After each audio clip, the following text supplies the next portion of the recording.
Continuando a nossa série de filmes, né, pastor, do Star Wars, May the Force, né? Estamos no mês da força, Olha no mês Star Wars, May the Force. May the Force. Estamos nas trilogias, já fizemos 1, 2 e 3 e hoje faremos a 4, 5 e 6. O que foi? Hã? O BB-8 falou que você tem que falar também da série Andor. Verdade. E de Rogue One, que são prequels. Tem razão. Ô, BB-8, você nem é dessa trilogia, Não, você não quer é. fazer alguma coisa de útil? Vai lá e abre a vinheta. Pronto.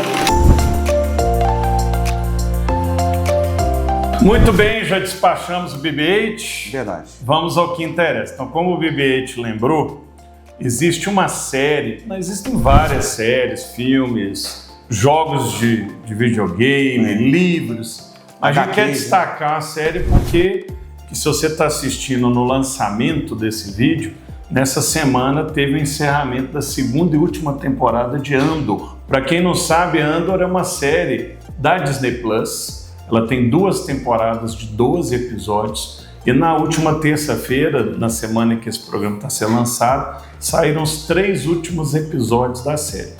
Andor se passa um pouco antes do episódio 4. 5 anos antes. Daqui a pouco. E na segunda temporada, cada 3 episódios dá um salto de 1 ano. Olha aí, até chegar no ano em que acontecem os fatos Star Wars. Que impedem de Andor ter uma 3ª temporada. Exatamente. Até porque a série termina exatamente onde começa Rogue One, uma história Star Wars, que é um prequel, um filme, que termina exatamente onde começa o episódio 4, que mais tarde foi batizado de Uma Nova Esperança.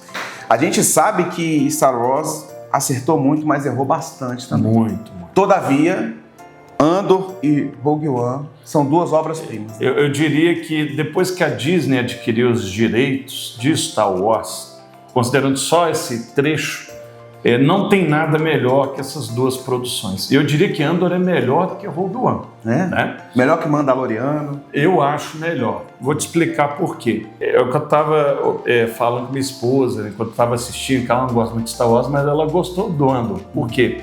É uma série mais madura, mais adulta, né? Você tem que ser de maior para assistir essa série, porque os temas são complexos, ela tem mais violência, né? Mas ela fala de como que nasceu a Aliança Rebelde. Sim. Os bastidores ali. Então é uma série muito humana, você não vai ver sabre de luz, você não vai ver Jedi, mas você vai ver todo aquele bastidor do Império, daquele período. Isso é tratar de um contexto, um roteiro primoroso, né, um trabalho assim espetacular. E a segunda temporada fechou com chave de ouro esse processo. Rogue One, ele pega esses elementos de Andor, né, que foi feito depois, obviamente, e avança usando apenas uma frase da abertura do episódio 4, né, que fala que um grupo chamado Rogue One roubou, né, a planta, né, o mapa da Estrela da Morte. Então, com essa informação é que a Aliança Rebelde vai conseguir ir lá e destruir a Estrela. Eles descobrem que no projeto havia propositalmente uma falha, né? Exatamente. Que seria meio que o calcanhar de Aquiles, né? Que sempre foi uma questão, Léo, que sempre foi muito questionado. Como é que você cria uma arma que destrói um planeta inteiro e você consegue destruir ela apenas com um tiro? Isso que era considerado um erro de roteiro, o Rogue One consertou. Exatamente. Né? Porque o Cassian Andor, da série Andor, ele, junto com a filha do engenheiro que construiu a Estrela da Morte, ele descobre que esse engenheiro, que não queria fazer a Estrela da Morte, mas foi obrigado, quando ele construiu, ele criou um ponto fraco que, se você acertasse naquele ponto, geraria um efeito dominó e destruiria a estrela toda. E o Rogue One gira tudo em torno de como é que eles conseguiram essa informação. É um filme também muito pé no chão, muito adulto, é um filme que parece filme de guerra mesmo. É verdade. Personagens carismáticos e um final. E o jeito que eles tratam a força lembra muito a fé, né? Nesse caso, né, tem um personagem, né, que é cego. Isso. E que ele é assim, um religioso da força. Exatamente. Né? Ele fica falando, a força está comigo, eu estou com a força. Personagem interessantíssimo. Muito bom, muito bem trabalhado e cercado de um grupo incrédulo quanto à força, né? Exatamente. E eu diria que é a melhor aparição do Darth Vader em todas as mídias. Tem uma cenazinha no final com o Darth Vader que aí você entende por que ele é o sujeito mais sinistro. Não tem jeito. Olha, é o seguinte, a gente já tá botando essa cena aqui enquanto a gente fala. Se você não viu, você já deveria ter visto. Mas essa cena aí arrepia o braço igual o Peter Parker no Vingadores, né? Ele sente... Foi a primeira cena que eu empolguei dentro do cinema. De sair do decoro, né? De aplaudir, de falar, meu Deus, o que aconteceu e tal. Porque depois veio Vingadores, agora tem a galinha do Minecraft aí que tá passando vergonha, mas essa cena... De você ver o cinema... Tipo assim, a gente já tinha sido entregue um filmaço. Isso. Não precisava... Não tinha que fazer, já tinha sido feito. Aí quando você menos espera, vem aquela cena que você fala, meu Deus... Cereja no bolo. Então, você não viu? Veja, Rogue One, uma história Star Wars. Mas aí chegamos então no episódio 4, Léo. Episódio 4 foi o primeiro filme, primeira 77. mídia, primeira produção. Foi no ano que eu nasci, 1977. E só chamava primeiro Star Wars, Guerra nas Estrelas. Né? O George Lucas, que foi o diretor desse filme, roteirista, ele conseguiu um pequeno orçamento, né? E não conseguiu entregar. Aí o que ele fez? Ele foi lá e fez um esquema. Fez um esquema com a produtora assim. Vamos fazer o seguinte, eu abro mão do meu salário de diretor, do meu cachê, para vocês pegarem esse valor e investir o que falta. E em troca, vocês me dão o licenciamento e os direitos da marca Star Wars. Na época não existia nada de licenciamento. Nada. O pessoal riu, falou assim, que trouxa que ele vai ganhar dinheiro vendendo bonequinho. Vai trabalhar de graça para vender capacete, para vender sabre de luz. E ele, então, depois que eles viram a mancada que eles fizeram. Mas assim, foi uma ruptura no mercado, né? Foi. Até então isso nunca tinha existido nessa proporção. Né? Então, tanto é que virou uma cultura do Star Wars. Você vê personagens igual a gente brincou com o BB-8 aqui, que a gente fala, isso foi feito para virar brinquedo. Exatamente. Eles já fazem pensando. E o George Lucas foi muito sagaz, porque ele, então, ninguém imaginava, foi um sucesso extraordinário, talvez um dos primeiros grandes blockbusters da história do cinema. Não foi o primeiro, mas um dos primeiros. Mas eu diria que seria o primeiro de cultura pop, digamos. Com certeza. Que fura a bolha do nicho dos nerds, da galera de ficção científica, sci-fi, etc. E vai para todo mundo, para a família. Nesse aspecto foi o primeiro. Né? Você vê vídeos antigos, né? Não sei se o Léo vai conseguir pôr para vocês, de filas, que não era uma coisa comum, mas filas virando quarteirão para ver o filme. E ele vendeu os bonecos antes de ficar pronto, né? Tinha uns comerciais que você ganhava um vale e depois, porque a febre foi tão grande que eles não tinham produto para vender, né? Foi um sucesso extraordinário, ganhou um Oscar de efeitos especiais, né? E trouxe para nós toda a base, né? Todo o lore dessa saga que gira em torno da família Skywalker, né? Então, foi um filme sensacional, né? Não é o melhor, na minha opinião, mas ele abre muito bem o lore, a mitologia em torno desse universo que iria depois expandir. Se a gente for olhar de roteiro, detalhe por detalhe, a gente encontra umas lacunas e tal, mas assim, é quase que um pecado criticar, né? Não. Você considerando a tecnologia da época, os recursos, foi muito criativo. O George Lucas, claro que ele pegou várias inspirações, né? Por exemplo, Darth Vader, ele lembra muito aqueles samurais do Japão feudal, né? O próprio universo como um todo é uma inspiração em Duna também. Sim, o C-3PO parece muito o robô de Metrópolis, né? Que é um filme mais antigo, alemão. Vários elementos, por exemplo, a Aliança Rebelde, recentemente ele falou que se inspirou muito nos Vietcongs, né? Que é aquele povo que não tem equipamento, não tem a tecnologia, mas que consegue vencer na guerrilha, né? Na base do esforço, né? Mas, querendo ou não, é uma obra que ela marca de forma definitiva o universo nerd, o universo geek, a cultura pop, nunca mais seria a mesma. E tem aquele conceito de a jornada do herói, que Star Wars vira um emblema da jornada. É outra inspiração dele, né? O herói de mil faces, né?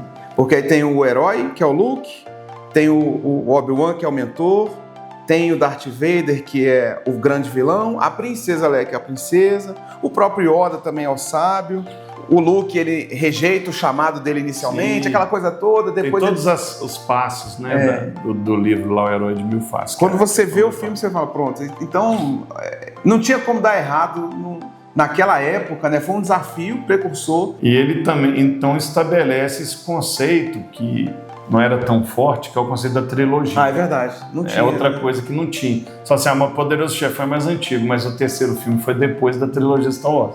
Teve Poderoso Chefão 1, 2, o 3 foi só na década de 90, né? É verdade. Então, o conceito de trilogia, né, de você, vou ver 3 filmes e eles vão se completar, ele nasce muito ali no trabalho. Que era novo, inclusive já está nos gibis, que antigamente os quadrinhos eram bem episódicos também. Não tinha muito, continua. A história acabava na edição. Exatamente, e Star Wars também traz isso aí.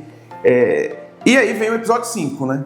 O episódio 5, o George Lucas, ele admite, nós falamos no programa passado, assista, episódio 2 e 3, ele admite que ele não é um bom diretor e ele chama um bom diretor. O Kasdan, ele era professor de cinema do George Lucas quando ele estava no cinema, e ele convida o professor para dirigir o que eu diria assim, que é o melhor filme Star Wars, na minha opinião, né?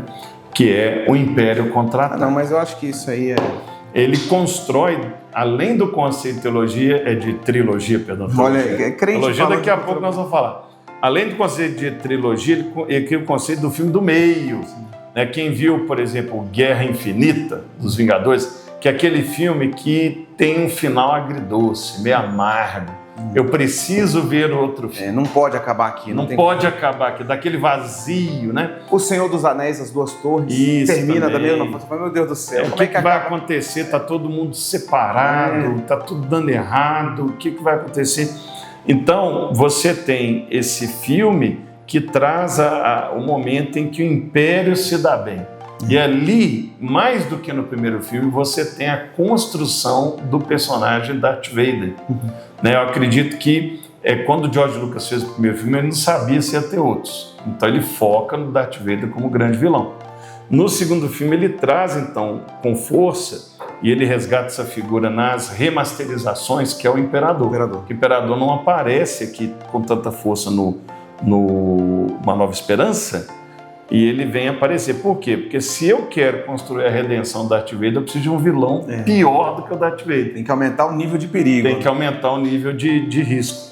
Então vem a figura do Imperador, a figura do Darth Vader e talvez o maior plot twist da história do cinema, que é quando nós descobrimos que o Darth Vader, na verdade, é pai do mocinho, é pai do Luke Skywalker. Então, isso aí fritou cabeças na época. Eu lembro que a primeira vez que eu assisti em casa, na televisão, e o filme foi chegando no final, e no final tá lá o cara com a mão cortada, o Império se deu bem, Han Solo na carbonita, e aí acaba, eu falei, gente, mas como assim? E agora? Né? Mas graças a Deus que eu vi esse filme no ano que saiu o Retorno de Jedi. Né? Esperou pouco, então. Então aí o Retorno de Jedi eu já vi no cinema, criança, né, pequeno, que é o episódio 6, né, o Retorno de Jedi, que aí já foi um outro diretor, mas eu diria que dos 3 é o mais fraco. Eu não sei qual que é a sua percepção. Para mim, eu vejo tudo como um filme só, porque assim, é uma memória afetiva, porque sempre que eu não vi, quando eu nasci já tinha tudo pronto. Então eu nunca vi um só, eu vi assim, pá. Então sempre que a gente ia lá em casa e ia ver, era assim. Então realmente, o terceiro tem algumas coisas mais... Só de ver o Darth Vader sem capacete, ele ali, aquela humanizada no personagem, me marcou muito. Essa cena dele feio, né? Ele deformado. Caraca, minha irmã, eu imaginava tanta coisa, menos isso, assim. E ele pode ser o pior, mas não seria o pior, é o menos melhor, digamos assim. Enfim... É um fechamento, né? As arestas são fechadas, e aí você percebe que é um arco de redenção para Anakin Skywalker, que é o pai do Luke Skywalker. Ele tem uma coisa que eu não gosto, mas isso é novo, isso é coisa de recente. É na última cena que tá tendo a celebração. Eles trocam o ator. Trocam o ator, aquilo me incomodou a beça. Era o Sebastian que fazia, né, o Darth Vader no filme.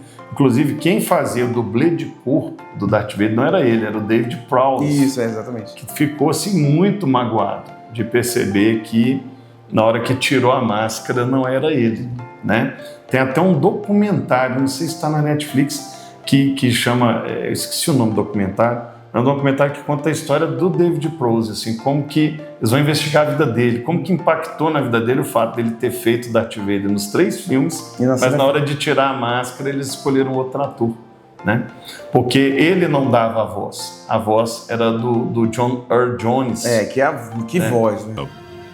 He's lying. I wonder how they're gonna play that liar. Obi-Wan never told you what happened to your father. Por quê? Porque o David Prowse era um inglês e tinha uma voz esquisita, e não dava certo, o pessoal ia ficar rindo. Então fizeram uma dublagem com um ator que tinha uma voz cavernosa. E na hora que tiraram a máscara, não foi nem o dublê de corpo, nem o dublê de voz, chamou um terceiro ator para fazer. E aí, nas novas versões remasterizadas, que já tem o episódio 1, 2 e 3, eles colocam o Christensen, né? E eu acho também que é uma deselegância com o ator que fez o papel na época. E que não entregou no mesmo nível. A gente comentou aqui no vídeo anterior. Mas aí acabou mostrando que o Darth Vader é maior do que qualquer ator, né? Ele hoje é um conceito, né? Exatamente. O corpo é uma, a voz é outra, a face e tal. A face é outra. Que a Marvel hoje padece com o ator jovem é outro, o ator criança é outro. Você vê assim, tem 5 atores distintos, né? Exatamente. Para compor um personagem. O Robert Downey Jr. no Homem de Ferro, é difícil pensar em outro Homem de Ferro tão cedo, porque o ator acaba ficando maior do que o personagem ali, né? E ali o personagem ficou maior do que os atores. E é a história de redenção, né? Que dentro do cristianismo, nós cremos na redenção. É verdade. O arrependimento genuíno. O arrependimento através de Cristo, né? Se você, seja qual for a maldade, né? Darth Vader fez tantas coisas péssimas, matou criança, né? Mas no final ele se arrependeu, assim, e aí, ele tem direito a perdão?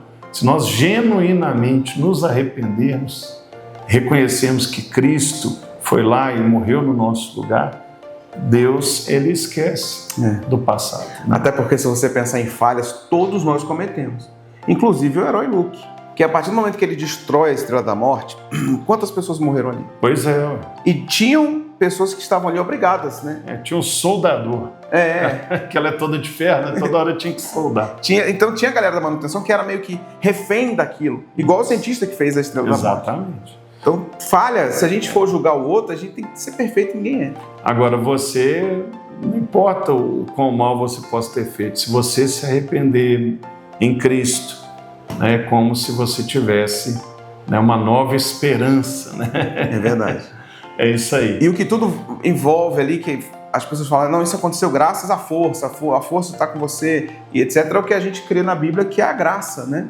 Que nos redime, que nos guarda, que nos livra. Muitas vezes a gente, quase que eu bati o carro aqui, foi um livramento. É a graça de Jesus. Quando você aceita Jesus como seu Salvador, o Espírito Santo passa a habitar em você. Exatamente. E ele é esse discernimento, essa direção e esse poder, né, de ser filho de Deus. Não, tem 1 milhão. Se a gente ficou falando de Bíblia, Eita. O sabre de luz é a espada que é lâmpada para os meus pés, a tua palavra é luz para os meus caminhos. Eita. Sabre de luz, a espada... Eita,